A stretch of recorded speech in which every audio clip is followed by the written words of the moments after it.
का सबसे खास आदमी हूँ और लगे आंख से उनके आंसू आने। मैंने कहा आप मेरे घर आए हैं, पहले पानी पीजिए। मेरा जो चरित्र है आज वर्णन करना चाहता हूँ। आप किसी पार्टी में हो, किसी जाति के हो, किसी धर्म के हो, संग्राम सिंह के लिए मायने नहीं रखता। इन्होंने कहा मेरी पत्नी का कैंसर है, मेरा इलाज कराना है। मैंने कहा कागज दीजिए। कागज ये है। मैंने कागज दिया। एक हफ्ते में 4.5 लाख रुपए इनके खाते में भिजवाने का काम किया। साथियों, ये हमारे कार्यकर्ताओं के बीच में पूछता हूं, अगर भारतीय जनता पार्टी का कार्यकर्ता हो और उसके घर में कोई बीमार पड़ जाए तो संग्राम सिंह को क्या करना चाहिए? मैं धन्यवाद देना चाहता हूं अपने कार्यकर्ताओं को, इनकी पूजा करना चाहता हूं। उन्होंने कहा तुरंत इलाज कराने का काम कीजिए विधायक जी, हम कभी मना नहीं करेंगे आपको। मैं सभी 4 लाख लोगों का विधायक हूं और मैं आज आपसे कहता हूं, एक एक कार्यकर्ता से भी, एक एक माताओं से भी, एक एक हमारे बुजुर्गों से, हमारे परिवार की तरह ये मेरी विधानसभा है।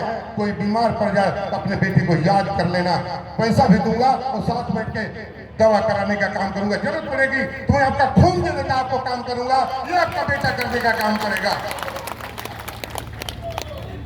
किसी पार्टी का कोई भी नेता हो 2 साल में बता दे कि मेरे खिलाफ किसी उत्पीड़न की कार्रवाई मैंने की हो, मैं आपके बीच में आ सका कि नहीं आ सका, मैं क्षमा चाहूंगा। अगर आपको मेरी किसी बात से 2 साल में ठेस पहुंचा हो तो मैं माफी चाहता हूं। साथियों, प्रयास करूंगा आज के बाद, जो शिकायतें मिलती हैं, जो गालियां भी मुझे मिलती हैं, मैं उसको भी स्वीकार करता हूं। गौतम बुद्ध की तरह आप गाली दे दो, मैं उसमें से सुनता हूं कि कौन सी चीज हमारे लिए अच्छी है, उसको मैं चुनने का काम करता हूं।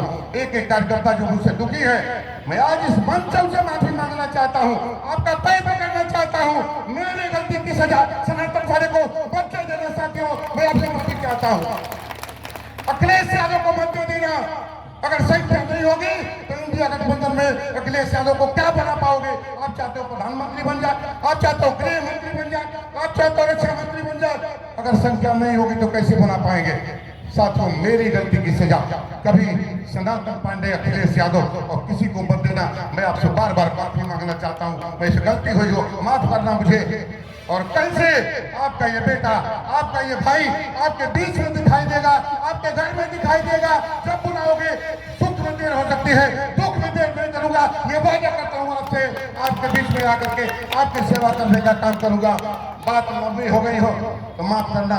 अब मैं सीधे सीधे अपने नेता बाबा साहब डॉक्टर भीमराव अम्बेडकर वाहिनी के राष्ट्रीय अध्यक्ष माननीय मिठाई लाल भारती हमारे मित्र भी हैं, बाबा साहब को याद करता हूँ। आज माननीय मुलायम सिंह यादव जी को याद करता हूँ, राम मनोहर लोहिया जी को याद करता हूँ, मनोहर कांशीराम साहब को याद करता हूँ।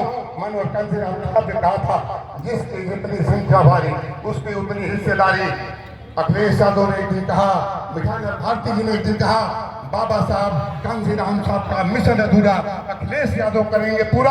अखिलेश यादव ने कहा, कांशीराम साहब ने कहा था, जिसकी जितनी संख्या भारी सरकार बनने दो। जिस दिन सरकार बनी उसके दूसरे दिन से गणना कराएंगे, गरीब की गणना, जाति की गणना करा करके जिसका जितना हिस्सा होगा उसको देने का काम करेंगे। माताओं बहनों को 10 मिनट का समय लूंगा तो मैं अपने नेता राष्ट्रीय अध्यक्ष अम्बेडकर वाहिनी पक्का